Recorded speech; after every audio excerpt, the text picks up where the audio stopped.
La loi de reddition des comptes 2023 et la loi rectificative des finances 2024 viennent d'être adoptées par les sénateurs réunis en plénière le jeudi 14 novembre 2024. Au ministère des Affaires étrangères, les agents et cadres ont déclenché un mouvement de grève. Ils réclament l'application totale du barème salarial ainsi que le paiement des arriérés des salaires des diplomates en poste. Congo Airways revient dans les airs après l'acquisition par location d'un nouvel avion de type Boeing 737-800 qui a effectué son vol inaugural à destination de Kindu ce vendredi 15 novembre. Nouvelle session d'information sur Social Télévision, mesdames, messieurs. Merci à vous de nous suivre. Je l'ai annoncé au sommaire de ce journal. La loi de reddition des comptes 2023 et la loi rectificative de finances 2024 viennent d'être adoptées par les sénateurs réunis en plénière du jeudi 14 novembre 2024. Ces deux lois ont été envoyées à la commission économique et financière pour des examens approfondis. Élisée Ouamarakiza. Intervenant en premier, le ministre des Finances, Doudou Fouamba, a présenté l'économie du projet de loi portant réédition des comptes de la loi des finances 2023. Il s'est apaisanti sur 3 points importants, notamment la synthèse du projet de loi, la situation consolidée des financements et les principales articulations du projet de loi. Doudou Fouamba a indiqué que le projet de loi des finances 2023 a été exécuté dans un contexte marqué par l'organisation des élections de décembre 2023, la situation sécuritaire dans l'est de la RDC, marquée par l'agression rwandaise sous couvert du M23, les conflits communautaires sans oublier la situation socio-économique marquée par la poursuite de la mise en œuvre des différents programmes importants de développement, notamment le PDL 145 territoires, la gratuité de l'éducation de base, la couverture santé universelle. Invité à son tour pour présenter l'économie du projet de loi des finances rectificatives 2024, le ministre d'État en charge du budget Aimé Boji a fait savoir que l'élaboration de ce projet de loi des finances rectificatives est justifiée par des changements majeurs introduits par 4 faits majeurs, à savoir l'avènement du gouvernement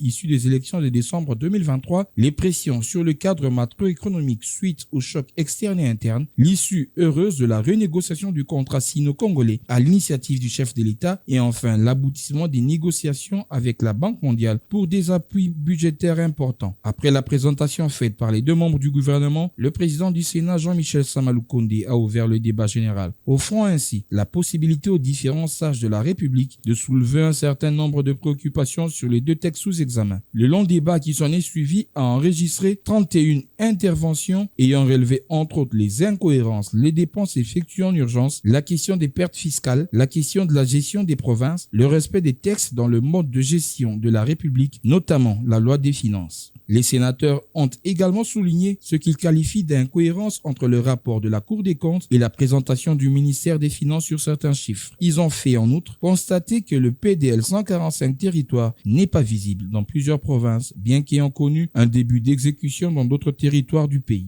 Après les réponses des membres du gouvernement, les 2 projets de loi ont été confiés à la commission ECOFIN qui a un délai de 7 jours pour un examen approfondi.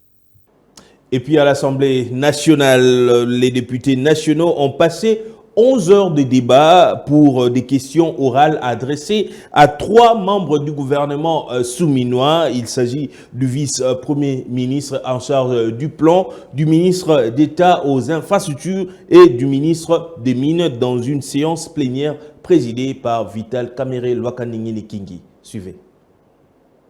Avant d'entamer le débat, le speaker de la Chambre basse du Parlement a précisé que le contrôle parlementaire n'a pas pour objectif de déchoir un ministre, mais plutôt de l'inviter à éclairer la lanterne publique sur une question donnée de la gestion faite par son ministère. Face à la représentation nationale, le ministre du Plan et Coordination de l'aide au développement, Gillian Yimbo, venu répondre aux 3 questions orales avec débat, lui adressées par les députés nationaux Patrick Mouniomo, Andoulou Ezongo Vincent, Freddy Bonzeke au sujet du taux d'exécution financière et physique, du projet de l'aide des 145 territoires dans les zones victimes des conflits armés, cas du Massissi et dans les provinces de la Mongala et du Maïnombe. Dans sa réponse, le ministre en charge du plan a évoqué un taux d'exécution financière de 58,49% contre un taux d'exécution physique de 32,48% sur tous les chantiers de la République qui comptent déjà 518 écoles construites sur les 1198 prévus et 59 bâtiments administratifs érigés sur les 145 prévus. Après le VPM du plan et de l'aide au développement, le ministre d'État, ministre des Infrastructures et des Travaux publics, Alexis Guissaro, est venu également répondre aux questions orales avec débat lui adressées par les députés nationaux Kambale Massavouli, Lutala Moutiki et Mikindo Mouima en rapport avec la problématique des infrastructures routières en RDC. Le cas du tronçon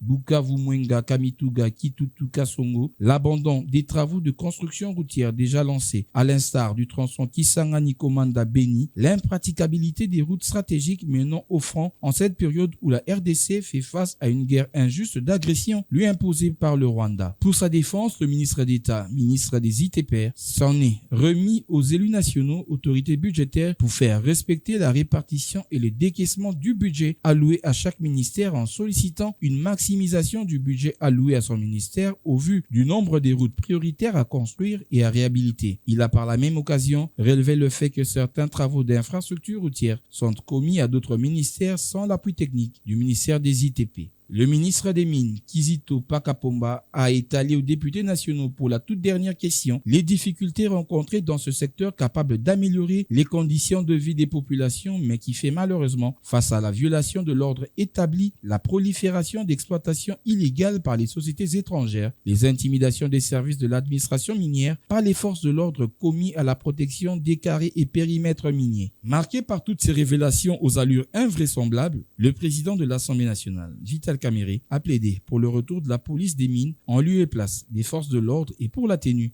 des états généraux des mines.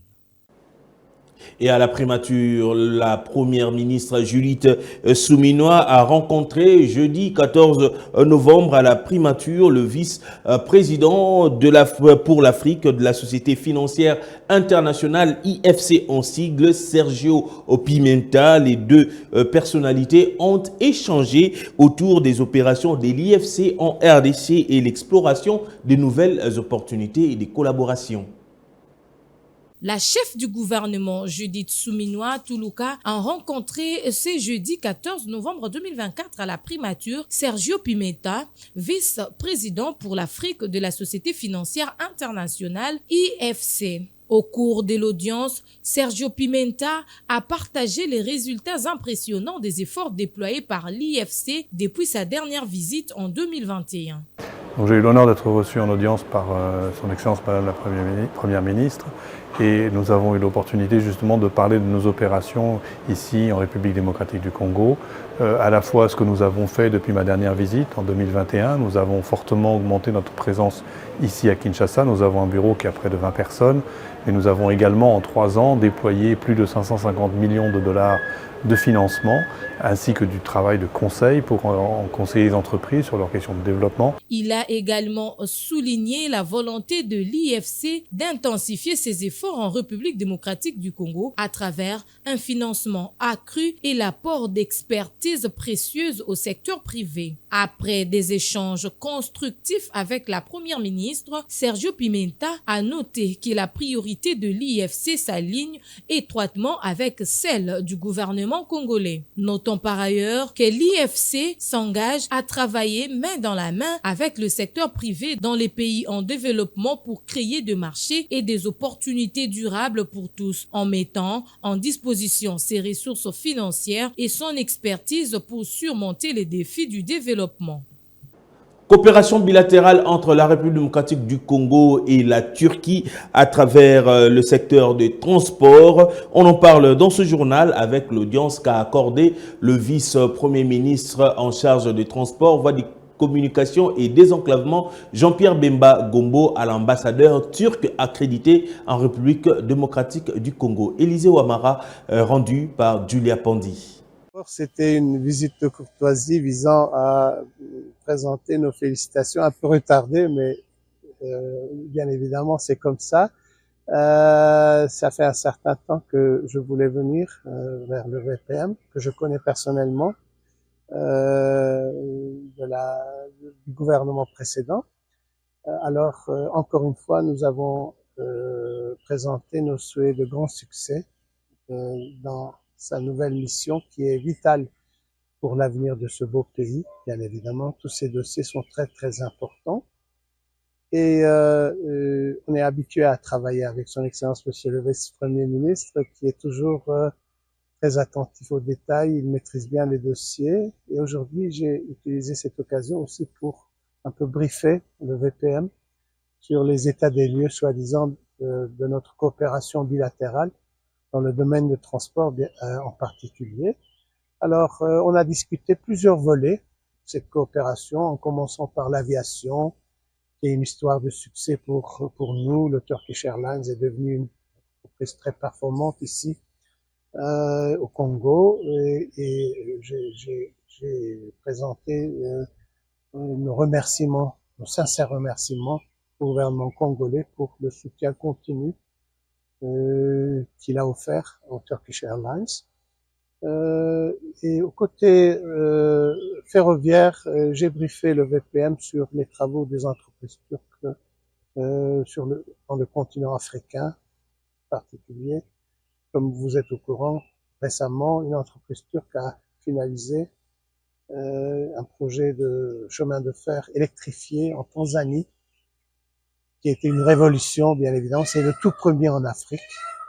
Alors, nous espérons que dans la période à venir, les entreprises turques pourraient aussi jouer un rôle dans la modernisation de l'infrastructure ici au Congo. Le gouvernement congolais est résolument déterminé à lutter contre le diabète.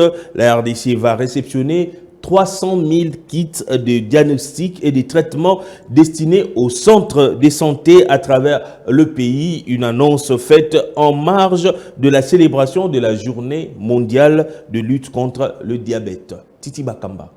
Prenant la parole lors de la cérémonie organisée ce 14 novembre par le Programme national de lutte contre le diabète, le ministre de la Santé, le Dr Roger Kamba, a pris la parole pour sensibiliser et mobiliser la population autour de cette maladie qui touche un nombre croissant de Congolais. Selon la Fédération internationale du diabète, plus de 537 millions de personnes dans le monde vivent avec cette maladie et en RDC, environ 7% de la population en souffre. Le diabète est responsable de plus de 17 000 décès chaque année en RDC, ce qui en fait l'un de ses principaux défis de santé publique. C'est à cet effet que le docteur Roger Kamba a annoncé la réception de 300 000 kits de diagnostic et de traitements comprenant des glucomètres et de l'insuline destinés aux centres de santé à travers le pays. Bon, on retiendra que c'est une grande première que le pays se dote par ses propres moyens d'un lot aussi important, les kits de diagnostic pour le diabète, ce qui est sur le programme parce que nous évoluons un peu comme des parents pauvres, mais là nous avons l'impression que maintenant il y a un parent et un parrain qui nous accompagnent et c'est une très bonne chose pour nos malades, pour nous-mêmes et pour toute la nation. Merci.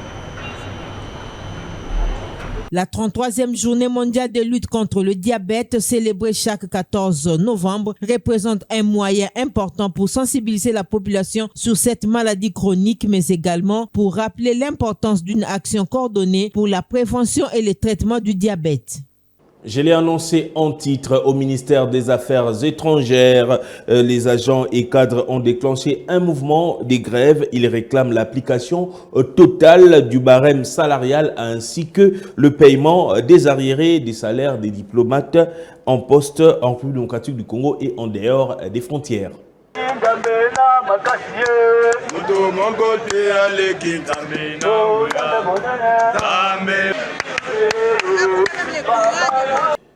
Congo Airways revient dans les airs après l'acquisition par location d'un nouvel avion de type Boeing 737-800 ce vendredi 15 novembre. Congo Airways a lancé le vol inaugural du nouvel avion à destination de la ville de Kindu. Le pont Lébé sera jeté sur la rivière Kassai dans le territoire de Koutou et ce grâce au financement de la Banque africaine de développement obtenu suite au plaidoyer du premier vice-président de la CENI. Les travaux de construction de ce pont de 20 mètres de longueur et de 11 mètres de largeur dureront 3 mois. Titi Bakamba. Dans 3 mois, le pont Lébé sera jeté sur la rivière Kassai entre Macao et Semondane dans le territoire de Koutou, dans la province de Maïndombe, et ce, grâce à un financement de la Banque africaine de développement de 100 000 $ américains obtenus suite au plaidoyer d'un fils du terroir, Bienvenu Ilanga, premier vice-président de la Commission électorale nationale indépendante. C'est la société congolaise d'ingénierie et de commerce à Maïndombe qui exécutera les travaux de construction du pont Lébé, un ouvrage de 20 mètres de longueur et 11 mètres de largeur. Le coup d'envoi est intervenu en présence du chargé des missions stratégiques du gouverneur du Maïndombe, Jean-Claude Issei. Mouadé reste aujourd'hui pour nous un partenaire dans les Maïndombe Yassika. Et quand déjà vous avez de grands partenaires qui arrivent à arracher des projets pour une province comme la nôtre, pour nous, comme province, nous ne pouvons qu'accompagner ces derniers. Raison pour laquelle le gouverneur de la province de Maïndombe que nous représentons aujourd'hui est de cœur avec Poader, bien évidemment tout en soutenant Scoicom avec ses travaux. La construction du pont Lébé démontre à suffisance la mutualisation des efforts des fils et filles de Maïndombe, province que dirige le gouverneur Kevani Kosso, qui a placé son mandat sous le slogan Maïndombe Yassika. Ce pont, une fois jeté, permettra de relier les deux agglomérations en difficulté depuis plusieurs décennies et il s'observera une fluidité des transactions, une avancée significative dans la matérialisation de la vision du chef de l'État Félix Antoine Tshisekedi Tshilombo. Dans moins de 2 semaines, soit du 27 novembre au 7 décembre prochain, la République démocratique du Congo va accueillir pour la toute première fois de son histoire une compétition africaine de grande envergure. Il s'agit du championnat d'Afrique des nations de handball qui est à sa 26e édition. Le président de la Fédération congolaise de handball, Amos Mbayo Kitenge, rassure quant à l'organisation de cette édition sur les sols congolais. Où en sommes-nous avec l'organisation? Je pense qu'aujourd'hui, je peux dire par rapport à l'organisation, nous sommes à 60%. 60% parce que ce qui est plus essentiel a été fait. Par exemple, payer le droit à la Confédération, le droit lié à l'organisation de la CAN, le droit a été déjà payé en entièreté. Ce qui concerne le titre de voyage de tous les membres du comité d'organisation de la CAN au niveau de la CAV, donc tous les billets ont été envoyés, tous les billets des arbitres, tout a été déjà fait. Sur le plan local, les réservations dans tous les hôtels ont été déjà faites. Je me dis, nous sommes à 60% parce que même en ce qui concerne la cérémonie d'ouverture et de clôture, on a confié à l'agence qui avait aussi organisé lors de la francophonie. Elle est déjà presque à 60%. Il y a des Français qui sont arrivés ici, ils ont pris toutes les mesures possibles dans la salle. Et demain, nous aurons la 20e séance avec toute l'équipe ici à partir des 14. Et je suis sûr d'ici dimanche, on serait à 90%. Donc, il n'y a pas à s'inquiéter sur le plan organisationnel.